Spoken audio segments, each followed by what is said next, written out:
Hébreux chapitre 6, versets 4 à 6, où il est dit « Car il est impossible pour ceux qui ont été une fois éclairés et qui ont goûté aux dons célestes et qui ont été faits participants de l'Esprit Saint », notez bien, ces personnes ont été faits participants de l'Esprit Saint, et qui ont goûté la bonne parole de Dieu et les pouvoirs du monde à venir, s'ils abandonnent de les restaurer de nouveau à leur repentance, vu qu'ils crucifient de nouveau pour eux-mêmes le Fils de Dieu et l'exposent à une honte évidente. Donc ici, des personnes utilisent ces versets, vous voyez, ils disent, regardez, on peut perdre le salut. On peut perdre le salut parce que si vous avez été fait participant du Saint-Esprit, vous pouvez perdre votre salut et donc vous ne pouvez plus aller à la repentance. En fait, des personnes utilisent ce verset, il y en a beaucoup qui utilisent ces versets-là pour dire qu'on peut perdre le salut. Mais en fait, ici, ça ne parle absolument pas d'une personne sauvée. Et on le voit clairement parce qu'il est dit qui ont été une fois éclairés et qui ont goûté aux dons célestes et qui ont été faits participants de l'Esprit Saint. Où est-ce qu'il est dit ici que cette personne a cru? Il n'est jamais dit qu'elle a cru. Ce sont des personnes qui ont été éclairées, qui ont goûté aux dons célestes et qui ont été faits participants de l'Esprit Saint. Ça, c'est par exemple une personne, si vous sortez dans la rue et que vous lui prêchez l'Évangile, l'Esprit Saint va venir agir dans le cœur de la personne. On le voit, Jésus nous dit dans Jean chapitre 16 que l'Esprit Saint a un ministère dans le cœur des personnes non sauvées. Elle va être éclairée, peut-être qu'elle va comprendre l'Évangile, elle va goûter aux dons célestes, parce qu'elle va goûter à cette notion de vie éternelle. Elle a été faite participant de l'Esprit Saint, parce que le Saint-Esprit était dans son cœur, mais cette personne a dit non, je ne crois pas.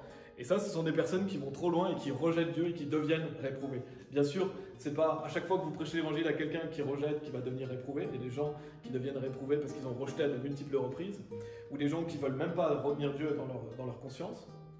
Donc c'est pas tout le monde qui rejette l'évangile qui est réprouvé. Ça, ce sont des gens qui vont trop loin. Et donc il est dit, s'ils abandonnent, de les restaurer de nouveau à la repentance. Donc plus de salut possible pour ces personnes. Ils n'ont fait que goûter, ils n'ont pas cru. En fait, ils n'ont jamais reçu l'Esprit Saint. Ils ont été faits participants de l'Esprit Saint. C'est complètement différent.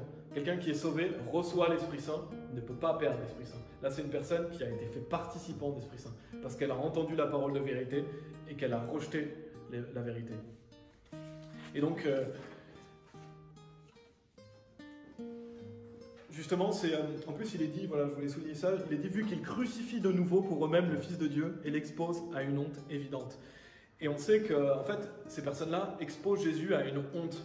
Pourquoi? Parce que la croix, la crucifixion de Jésus-Christ était une honte. Jésus a vécu la honte, il est même dit méprisant la honte.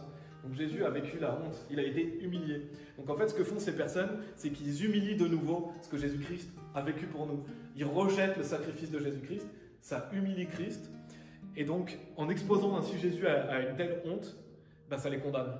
Parce qu'en rejetant ce que Jésus-Christ a fait par amour pour eux, ça les condamne, ça les damne, parce qu'ils rejettent le sacrifice parfait de Jésus-Christ, tout simplement. En fait. Donc ça s'applique seulement aux personnes non sauvées qui vont rejeter la vérité et qui vont devenir réprouvées. Et d'ailleurs, les personnes qui utilisent ce passage, donc on a vu ce que ça voulait dire, les personnes qui utilisent ce passage pour dire qu'on peut perdre le salut, ça voudrait dire, si on part de ce principe, bien sûr, on ne peut pas perdre le salut. Notez bien, on ne peut pas perdre le salut, mais si on part du principe qu'on pourrait perdre le salut. Donc quand on utilise ce passage, qu'est-ce que ça veut dire? Ça veut dire que si vous perdez le salut, vous ne pouvez plus jamais l'avoir. Pourquoi? Parce qu'il est dit, s'ils abandonnent, de les restaurer de nouveau à la repentance. Donc si quelqu'un pouvait perdre le salut, il ne pourrait plus jamais être sauvé parce qu'il ne peut même plus se repentir. Donc justement, les gens qui croient qu'on peut perdre le salut ici, ils ne peuvent même plus être sauvés s'ils l'ont perdu. Donc c'est ridicule, ça serait complètement ridicule parce que la personne gagnerait le salut, elle le perdrait et elle ne pourrait plus être sauvée. Donc ça fait aucun sens, on voit bien que ce passage ne fait aucun sens pour une personne qui croit perdre le salut. D'ailleurs la Bible ne fait aucun sens pour quelqu'un qui croit perdre le salut, parce que c'est une hérésie de damnation. Donc voilà, je voulais souligner ça. On voit vraiment dans Hébreux chapitre 6, ça parle des personnes non sauvées. Et le blasphème contre le Saint-Esprit parle des personnes non sauvées aussi. C'est des personnes qui ne pourront plus être sauvées.